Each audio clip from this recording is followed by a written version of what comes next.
अस्सलाम वालेकुम एवरीवन, कैसे हैं आप सब। अगर आप भी चाहते हैं ईद से पहले आपकी स्किन शाइन करे, स्किन पर ग्लो आ जाए, तो आज की इस रेमेडी को आपने स्किप नहीं करना। इसको फुल वॉच करें और लाजमी से ट्राई करें। इसके फर्स्ट यूज़ में ही आपको रिजल्ट मिल जाएंगे। स्किन आपकी वाइट होगी, ब्राइट होगी, स्किन ग्लो करने लगेगी। जितने भी डार्क स्पॉट्स हैं चेहरे पर, पिगमेंटेशन हो रही है, छाइयाँ पड़ गई हैं, वो ख़त्म हो जाएगी। टू टोन स्किन हो रही है, ओपन पोर्स का मसला है, ब्लैक हेड्स और वाइट हेड्स हैं, या फिर आपके हाथ और पाँव का कलर ख़राब हो गया है, तो ये बेस्ट रेमेडी है। इसको आपने लाजमी से ट्राई करना है। हाथ पाँव पर जितनी भी डार्कनेस है, नकल्स डार्क हो गए हैं, तो फर्स्ट यूज़ में ही आपको बेहतरीन रिजल्ट मिलेंगे। और जैसे ही आप इसको यूज़ करते जाएंगे तो आप यकीन करें आपके हाथ और पाँव का कलर बहुत ज़्यादा वाइट हो जाएगा। ना तो आपको कोई क्रीम लगाने की ज़रूरत पड़ेगी और ना ही आपको किसी किस्म की ब्लीच लगाने की ज़रूरत नहीं पड़ेगी। ये बेहतरीन टोनर, आप इसको कह लें सीरम कह लें, इससे आपकी स्किन डीपली हाइड्रेट होगी। जितने भी ड्राइनेस के पैच हैं, खुश्की है, वो ख़त्म हो जाएगी। स्किन आपकी शाइन करेगी, हाइड्रेट होगी, ग्लो करेगी।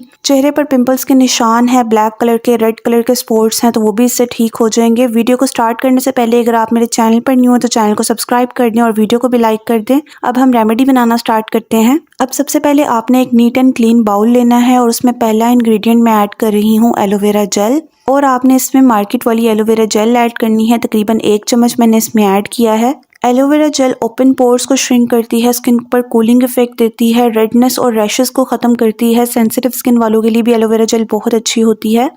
तो आपने इसमें फ्रेश एलोवेरा जेल का इस्तेमाल नहीं करना, क्योंकि फिर हम इसको स्टोर नहीं कर सकेंगे। नेक्स्ट मैं इसमें ऐड करूंगी ग्लिसरीन। ग्लिसरीन भी स्किन के लिए बहुत अच्छी होती है। ये ना तो स्किन को ऑयली करती है और ना ही स्किन को ड्राई करती है। बस आपने ग्लिसरीन की क्वांटिटी का ध्यान रखना है। इसमें सिर्फ हाफ टी स्पून मैंने ग्लिसरीन ऐड किया है। इसको आपने बिल्कुल भी स्किप नहीं करना। ग्लिसरीन चेहरे के लिए भी और हाथ पांव के लिए भी बहुत अच्छी होती है। ये जिल्द से झुर्रियों को खत्म करती है, बच्चों जैसी नरम और मुलायम स्किन हो जाती है इससे। अगर आपकी एज इतनी ज्यादा नहीं है लेकिन आपकी स्किन बहुत ज्यादा बूढ़ी लगती है, हाथों पर झुर्रियां पड़ गई हैं, स्किन फट रही है, रफ हो गई है, या फिर हाथ पाँव पर, चेहरे पर किसी भी किस्म के निशान पड़ गए हैं, तो उसके लिए भी ग्लिसरीन बहुत अच्छी है। जैसे ही आप इसको यूज़ करते जाएंगे आहिस्ता आहिस्ता आपकी पिगमेंटेशन, डार्क स्पॉट्स लाइट होते जाएंगे। उसके बाद हाफ लेमन मैंने इसमें ऐड किया है और लेमन भी इसमें आपने लाजमी ऐड करना है। इसमें विटामिन सी होता है और विटामिन सी आप सभी को पता होगा डार्क स्पॉट्स और पिगमेंटेशन के लिए बहुत अच्छा होता है। ये स्किन को लाइट करने में, ब्राइट करने में हेल्प करता है। कॉम्प्लेक्शन फेयर हो जाता है इससे। इस रेमेडी को आप फेस पर भी यूज़ कर सकते हैं। जिनकी सेंसिटिव स्किन है वो फिर ना यूज़ करें, लेकिन बाकी हर तरह के स्किन टाइप वाले यूज़ कर सकते हैं। सेंसिटिव स्किन वालों को सिर्फ लेमन से मसला हो सकता है, तो फिर आप लेमन स्किप करके भी इसको यूज़ कर सकते हैं। नेक्स्ट मैं इसमें ऐड कर रही हूँ रोज़ वाटर। ये भी स्किन के लिए बहुत अच्छा होता है, कूलिंग इफेक्ट देता है, पोर्स को श्रिंक करता है, स्किन पर जितनी भी मैल होती है, गंदगी होती है, उसको रिमूव करने में हेल्प करता है। तो इसमें मैंने 2 छोटे चम्मच गुलाब का अर्क शामिल किया है। अगर आपकी गर्दन बहुत ज़्यादा डार्क हो गई है, एल्बो डार्क हो गई है, हाथ पाँव पर जूती के निशान पड़ गए हैं, स्किन बहुत ज़्यादा ब्लैक हो रही है, तो इस रेमेडी को आप यूज़ कर सकते हैं। इसको जैसे ही आप यूज़ करते जाएंगे यकीन करें आपकी स्किन बहुत ज़्यादा फेयर हो जाएगी। उसके बाद यहाँ पर आप देख सकते हैं मैं इसमें वाइटनिंग पाउडर ऐड कर रही हूँ। और ये वाइटनिंग पाउडर मैंने आपको पहले भी बहुत बार बताया है, आप लोग बार बार मुझसे पूछते हैं। सॉफ्ट टच का वाइटनिंग पाउडर है ये, तो ये बहुत अफोर्डेबल है। आई थिंक 200 का आपको मिल जाएगा और ये सॉफ्ट टच कंपनी का है। एक बार आप इसको ले लें और आप इसको बहुत ज़्यादा रेमेडीज़ में यूज़ कर सकेंगे, क्योंकि इसके रिजल्ट वाइटनिंग में आते हैं। अगर आप वाइटनिंग कैप्सूल यूज़ करना चाहते हैं तो एक इसमें वाइटनिंग कैप्सूल ऐड कर लें।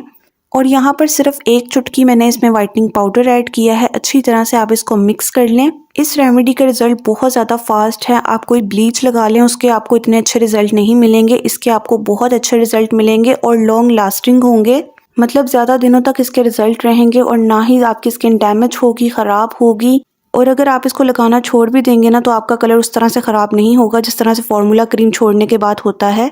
अगर आपकी शादी होने वाली है और आप कोई अच्छी सी क्रीम ढूंढ रहे हैं तो उससे बेहतर है आप ये वाला सीरम बनाकर यूज़ करें। यकीन करें आपको इसके बहुत अच्छे रिजल्ट मिलेंगे। इसको आप बनाकर 1 महीने के लिए स्टोर कर सकते हैं, ये ख़राब नहीं होगा। इसको आप किसी भी सीरम वाली बोतल में, स्प्रे वाली बोतल में निकाल लें और इसको आप फ्रिज में रख लें।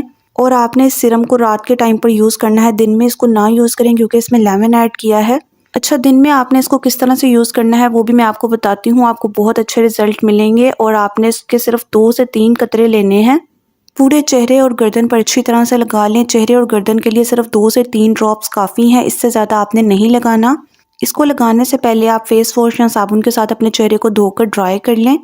उसके बाद हल्के हाथों से अपनी स्किन में अब्सॉर्ब कर लें। इसको आपने बिल्कुल भी लगाकर रगड़ना नहीं है, ये खुद ही आपकी स्किन में जज्ब हो जाएगा। अच्छा, रात को आपने ये सीरम लगाकर सो जाना है। सुबह उठकर जब आप अपने चेहरे को वॉश करेंगे तो रिज़ल्ट देखकर आप हैरान रह जाएँगे। एक ही दिन में आपको इतने अच्छे इसके रिज़ल्ट मिलेंगे। मैंने खुद जब फर्स्ट टाइम इसको यूज़ किया था, मैं खुद हैरान हो गई थी कि इतने अच्छे एक ही दिन में इसके रिज़ल्ट मिल गए हैं। लेकिन इसके लॉन्ग लास्टिंग रिज़ल्ट के लिए आपने इसको रेगुलर यूज़ करना है, रोज़ाना इसको इस्तेमाल करना है। अब मैं आपको बताती हूँ आपने दिन में इसको कैसे यूज़ करना है। दिन में आपने इसका फेस पैक बनाना है। आपने एक छोटा चम्मच बेसन का लेना है, यहाँ पर मैं थोड़ा सा ले रही हूँ। आप अपने चेहरे के हिसाब से, गर्दन के हिसाब से थोड़ा ज़्यादा भी ले सकते हैं। अच्छा, जिन लोगों को बेसन सूट करता है वो इसमें बेसन ऐड कर लें, और जिन लोगों को चावलों का आटा सूट करता है वो फिर चावलों का आटा ले लें। वो ज़्यादा कलर को फेयर करने का काम करता है और ब्लैक हेड्स और वाइट हेड्स भी रिमूव हो जाते हैं। और अगर किसी की सेंसिटिव स्किन है, राइस फ्लोर, बेसन कुछ भी सूट नहीं करता तो वो खुश्क दूध भी ले सकते हैं। और आपने इसमें एक छोटा चम्मच ये जो सीरम हमने बनाया है वो ऐड करना है। इससे ज़्यादा नहीं ऐड करना, सिर्फ एक चम्मच ही आपने ऐड करना है या एक ड्रॉपर आप डाल लें। उसके बाद आप इसको मिक्स कर लें और इसको थोड़ा सा पतला करने के लिए आप इसमें रोज़ वाटर शामिल कर सकते हैं। सीरम हमने इसमें ज़्यादा नहीं ऐड करना, ठीक है। आप इसमें रोज़ वाटर ऐड कर लें या थोड़ा सा पानी भी शामिल कर सकते हैं और इसको एक स्मूथ सा पेस्ट बना लें ताकि ये आपके चेहरे पर आसानी से अप्लाई हो जाए। अब इस रेमेडी को आप दिन के टाइम पर यूज़ कर सकते हैं। फेस वॉश को छोड़कर आप इससे अपने चेहरे को वॉश कर सकते हैं। रोज़ाना आपने इस्तेमाल करना है। ईद से पहले आप इस रेमेडी को बनाकर यूज़ कर लें, आपको सूट करे, फिर आप इसको यूज़ करते रहें। ईद तक आपकी स्किन बहुत ज़्यादा वाइट हो जाएगी, फेयर हो जाएगी और आपको पार्लर जाकर ना तो फेशियल करवाने की ज़रूरत पड़ेगी, ना ही मैनिक्योर पेडिक्योर की ज़रूरत पड़ेगी, क्योंकि इससे आपके हाथ पाँव का कलर भी बहुत ज़्यादा साफ़ हो जाएगा। अब इसको आपने अच्छी तरह से अपने पूरे चेहरे पर और गर्दन पर लगा लेना है। मसाज की ज़रूरत नहीं है, आप इसको ऐसे ही लगाकर छोड़ दें। और अगर हाथ पाँव पर बहुत ज़्यादा डार्कनेस है तो आप हाथ पाँव पर मसाज कर सकते हैं। 2 से 3 मिनट आप मसाज कर लें और नोज़ और चिन पर आप हल्के हाथों से मसाज कर लें अगर आपको ब्लैक हेड्स और वाइट हेड्स का मसला है। उसके बाद आपने इसको लगाकर 20 मिनट के लिए छोड़ देना है, ये ड्राई हो जाएगा। उसके बाद ही आपने अपने चेहरे को वॉश करना है। और अगर आप इस रेमेडी को यूज़ कर रहे हैं तो आपने साबुन या फेस वॉश का इस्तेमाल नहीं करना, क्योंकि ये वाली रेमेडी आपके चेहरे को साफ़ कर देगी, क्लेंस कर देगी। स्किन पर जितनी भी मैल है, गंदगी है, वो इससे रिमूव हो जाएगी। स्किन पर एक्स्ट्रा ऑयल है वो भी इससे रिमूव हो जाएगा। 2 से 3 मिनट मसाज करने के बाद आपने इसको 20 मिनट के लिए खुश्क होने देना है। उसके बाद मैं आपको वॉश करके रिज़ल्ट दिखाती हूँ और यहाँ पर आप इस रेमेडी के रिज़ल्ट चेक करें। इंस्टेंट आपका कलर फेयर हो जाएगा, जितनी भी गंदगी है, मैल है, वो रिमूव हो जाएगी। स्किन आपकी बच्चों जैसी नरमो मुलायम हो जाएगी। आपको ऐसे फील होगा जैसे आपने ब्लीच की हो, स्किन पॉलिश की हो। हाथ पाँव भी आपके इसी तरह से साफ़ हो जाएंगे। उसके बाद आपने अपने चेहरे को ड्राई करना है और रात के टाइम पर आपने ये सीरम लाजमी से अप्लाई करना है, इसको आपने भूलना नहीं है। इस रेमेडी को देखने के बाद आप इसको लाजमी से ट्राई करें और मेरी वीडियो पसंद आए तो इसे लाइक कर दें, फ्रेंड्स एंड फैमिली में भी शेयर कर दें। चैनल पर न्यू हो तो चैनल को सब्सक्राइब कर दें। मैं आपसे नेक्स्ट वीडियो में मिलूंगी, तब तक के लिए अल्लाह हाफिज़।